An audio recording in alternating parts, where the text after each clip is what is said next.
জনগণ যাতে তার নিজের ভোটটা নিজে যথাযথভাবে দিতে পারে। বাংলাদেশের ৩০০ সংসদীয় আসনের মধ্যে কুমিল্লার ৪ আসনটি নিয়ে অনেকের মধ্যে রয়েছে বাড়তি আগ্রহ। এর অন্যতম কারণ এই আসনেই প্রতিদ্বন্দ্বিতা করছেন জুলাই বিপ্লবের নেতৃত্ব দেওয়া ছাত্রদের অন্যতম সদস্য হাসনাত আব্দুল্লাহ। জীবনে প্রথমবার অংশ নেওয়া এই নির্বাচনে জয় পেতে প্রতিদিন গণসংযোগে ব্যস্ত সময় পার করছেন এই জুলাই যোদ্ধা। কিছুদিন আগেও হাসনাত আব্দুল্লাহর শক্ত প্রতিদ্বন্দ্বী ছিলেন দুজন, একজন কুমিল্লা জেলা জামায়াতের আমির সাইফুল ইসলাম শহীদ আর অন্যজন বিএনপির প্রবীণ নেতা মঞ্জুরুল আহসান মুন্সী। তবে ডিসেম্বরের শেষের দিকে জামায়াত ইসলামীর সঙ্গে এনসিপি যোগ দেয় জোটের শরিক বিবেচনায় এই আসন থেকে মনোনয়ন প্রত্যাহার করে নেন জামায়াতের প্রার্থী সাইফুল ইসলাম শহীদ। হাসনাত আব্দুল্লাহ হয়ে যান জামায়াতের নেতৃত্বে ১১ দলীয় জোটের প্রার্থী।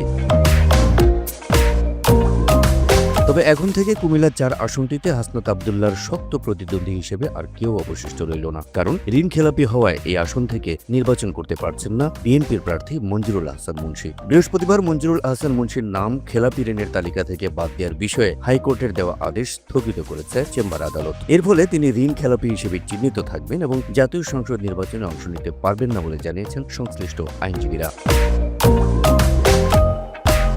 স্থানীয় ভোটাররা বলছেন জামায়াতের প্রার্থী সরে যাওয়ায় এবং সবশেষ আদালতের মাধ্যমে বিএনপির প্রার্থী মঞ্জুরুল আহসান মুন্সীর নির্বাচনে অযোগ্য হওয়ায় কার্যত হাসনাত আব্দুল্লাহর নির্বাচনী পথ অনেকটাই মসৃণ হয়ে গেল। কারণ এই আসনে গণ অধিকার পরিষদ, বাংলাদেশ খেলাফত মজলিস, ইসলামী আন্দোলন বাংলাদেশ কিংবা আম জনতার দলের কিছু রাজনৈতিক দলের প্রার্থী থাকলেও তারা ততটা প্রতিদ্বন্দ্বিতা তৈরি করতে পারবে না বলে ধারণা তাদের। আর এই সুযোগে প্রথমবারের মতো নির্বাচনে অংশ নিয়েই কুমিল্লার ৪ আসনের হয়ে জাতীয় সংসদে প্রতিনিধিত্ব করবেন হাসনাত আব্দুল্লাহ, এমনটাই বিশ্বাস হাসনাত অনুসারীদের।